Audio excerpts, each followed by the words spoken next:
রাধে রাধে। আজ সন্ধ্যাবেলার দিকে একটুখানি বাইরে বেরিয়েছিলাম। এখনও পুরোটা সন্ধ্যা হয়নি যদিও। এখানে বাইরে বেরোনো মানে সেই একটাই জায়গা, তারামণ্ডল। তো আমি আরও গেছিলাম। এখানের ওয়েদারটা বেশ ভালো লাগছিলো। গরমকালে এই জায়গাটা কিন্তু খুব সুন্দর লাগে। দেখো আকাশটাও খুব সুন্দর, মানে অলমোস্ট সন্ধে হয়ে যাবে।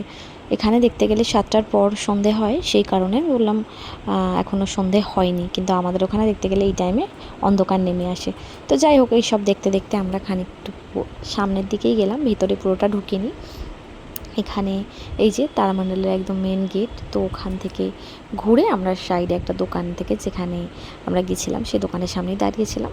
সেখান থেকে আমরা খেয়েছিলাম হচ্ছে গিয়ে শর্মা, আর এটা আমার খেতে বেশ খুব পছন্দ হয়। তো দেখতে দেখতে আমাদের শর্মা চলেও এসেছে, আমাদের খাওয়াও হয়ে গেছে। আমরা বেশিক্ষণ টাইম নিইনি, 1 ঘন্টার ভেতরে বেরিয়েছি, আবার চলেও এসেছি। ওখান থেকে খেয়ে দিয়ে তারপর আমরা আবার বাড়ির উদ্দেশ্যে রওনা হয়ে পড়েছিলাম। আস্তে আস্তে একটা আইসক্রিমের দোকান ছিল, সেখান থেকে আমরা ভাবলাম যে চলো একটু আইসক্রিম খাওয়া যাক, অন্য কিছু না আসই। তো এখানের এই ভিউটা বেশ খুব ভালো লাগছিলো, মানে বুঝতেই পারছো তো, 40 মিনিটের মধ্যে আমরা গেছি, আবার এসে পড়েছি। এখান থেকে এই আইসক্রিমটা খাওয়া হয়েছে। আর আমাদের একসাথে দাঁড়িয়ে খুব কমই হয় যে এক রকমের আইসক্রিম খাওয়া হয়। আমাদের একটুখানি অন্য অন্য আইসক্রিম, মানে কখনো দুজনে এক আইসক্রিম নিই না। তো খেয়ে আমরা বাড়ি চলে এসেছিলাম। ওকে টাটা।